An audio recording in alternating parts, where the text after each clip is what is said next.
नमस्कार विद्यार्थी मित्रांनो. स्वागत आहे आपलं पुन्हा एकदा एम-पी-सी लायब्ररी या आपल्या YouTube चॅनलमध्ये. आज आहे 20 जानेवारी 2026. सुरू करूयात आजच्या चालू घडामोडी. आज आपण पाहणार आहोत आंतरराष्ट्रीय मसाला परिषद 2026 ही कुठे आयोजित केली जाणार आहे? तसेच भारताचा पहिला सौरीन एआय पार्क हा कुठे उभारण्यात येत आहे? तसेच भारताचा 92वा बुद्धिबळ ग्रँडमास्टर हा कोण ठरलेला आहे? या संपूर्ण महत्त्वपूर्ण चालू घडामोडी व्यवस्थितपणे समजून घेण्यासाठी व्हिडिओ शेवटपर्यंत अवश्य पहा. सुरू करूया कालच्या एका प्रश्नाने. काल व्हिडिओच्या शेवटी मी तुम्हाला एक प्रश्न विचारलेला होता. टेलर पुरस्कार 2026च्या विजेत्या कोण आहेत? त्याचे योग्य उत्तर आहे पर्याय क्रमांक 2 डॉक्टर टोबी कियर्स. विद्यार्थी मित्रांनो कालच्या व्हिडिओमध्ये आपण टेलर पुरस्काराबद्दल सविस्तरपणे जाणून घेतलेलं आहे. त्याबद्दल कालचा व्हिडिओ तुम्ही आवर्जून पाहू शकता.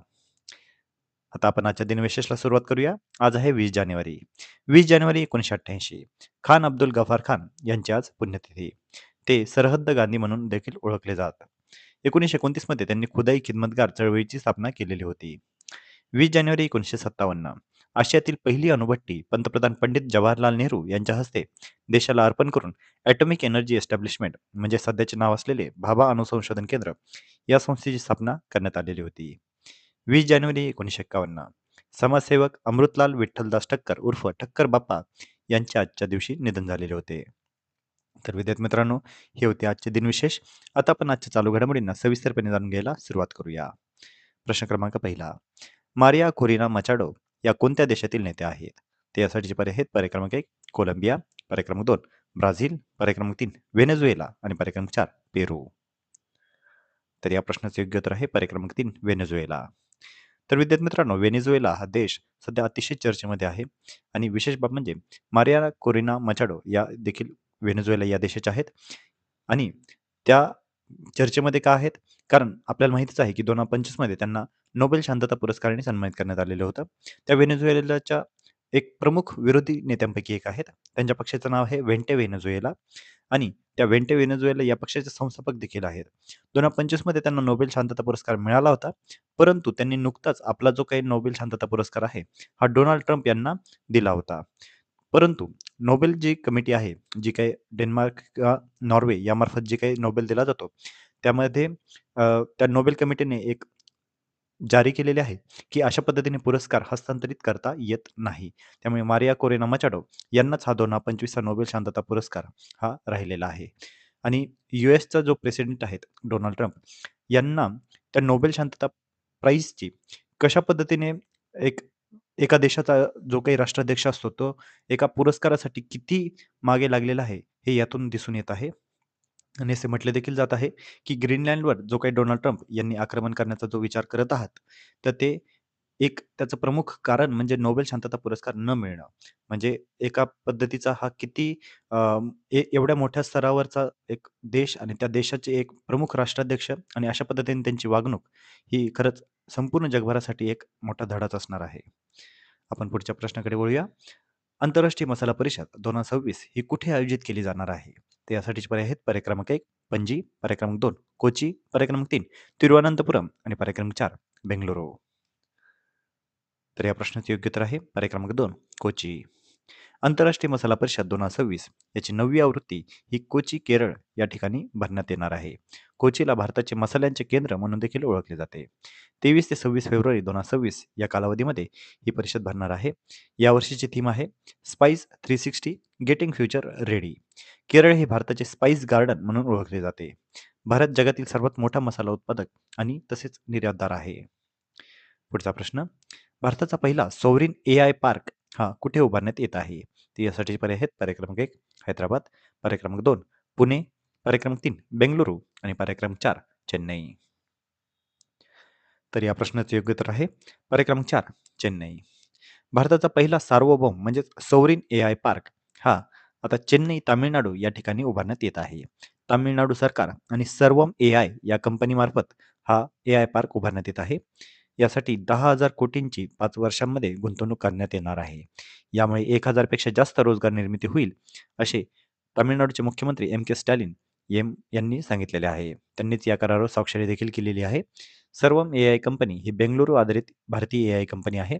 इंडिया एआय मिशन अंतर्गत सॉव्हरीन एलएलएम विकसित करणारी ही कंपनी आहे. आता सॉव्हरेन एआय म्हणजे काय? तर देशातच विकसित, नियंत्रित आणि वापरात असलेली एआय प्रणाली.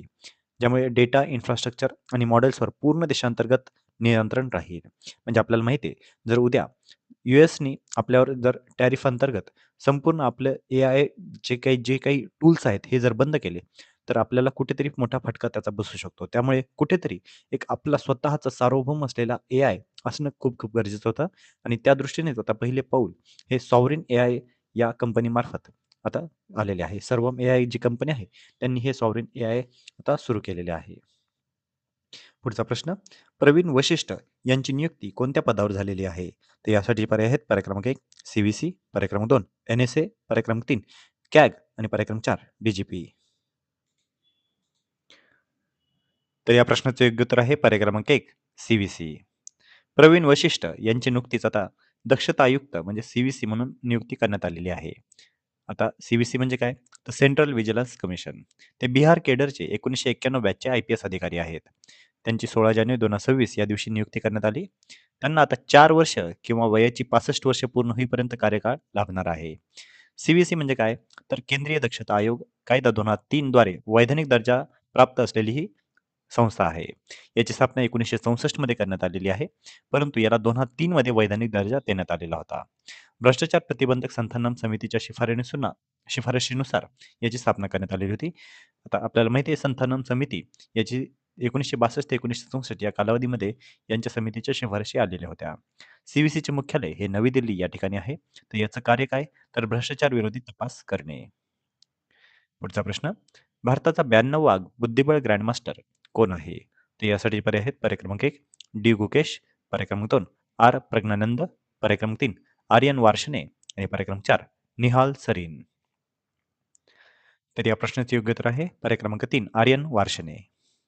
भारताचा 92वा बुद्धिबळ ग्रँडमास्टर हा आता आर्यन वार्ष्णे हा ठरलेला आहे. त्याचं वय आहे 21 वर्ष. हा दिल्लीमधील 8वा ग्रँडमास्टर ठरलेला आहे. लक्षात घ्या, पहिला ग्रँडमास्टर कोण होता? तर विश्वनाथन आनंद. पहिली महिला ग्रँडमास्टर कोण होती? तर कोनेरू हम्पी. पहिली भारतीय महिला ग्रँडमास्टर कोण? तर एस विजयलक्ष्मी. सर्वात युवा ग्रँडमास्टर कोण? तर डी गुकेश. तर विद्यार्थी मित्रांनो, अतिशय महत्त्वाच्या आजच्या चालू घडामोडी होत्या. आजच्या महत्त्वपूर्ण चालू घडामोडीवर आधारित आता मी एक प्रश्न विचारणार आहे, ज्याचं उत्तर तुम्ही सर्वांनी आता कमेंटमध्ये द्यायचं आहे. प्रश्न आहे, केरळ राज्याला कोणत्या नावाने ओळखले जाते? तर यासाठीचे पर्याय आहेत पर्याय क्रमांक 1 भारताचे धान्य कोठार, पर्याय क्रमांक 2 भारताचे फळबाग राज्य, पर्याय क्रमांक 3 भारताचे स्पाइस गार्डन आणि पर्याय क्रमांक 4 भारताचे चहा बाग राज्य. तर विद्यार्थी मित्रांनो, या प्रश्नाचे योग्य उत्तर तुम्ही सर्वांनी आता कमेंटमध्ये द्यायचं आहे. जे कोणीही विद्यार्थी या प्रश्नाचे योग्य उत्तर कमेंटमध्ये देतील, त्याच्या कमेंटला नक्कीच लाईक देखील देण्यात येईल. तर विद्यार्थी मित्रांनो, या होत्या आजच्या चालू घडामोडी. तर अशाच अधिकाधिक इन्फॉर्मेटिव्ह कंटेंटसाठी आपल्या एम-पी-सी लायब्ररी या यूट्यूब चॅनलला सबस्क्राईब करायला अजिबात विसरू नका. धन्यवाद.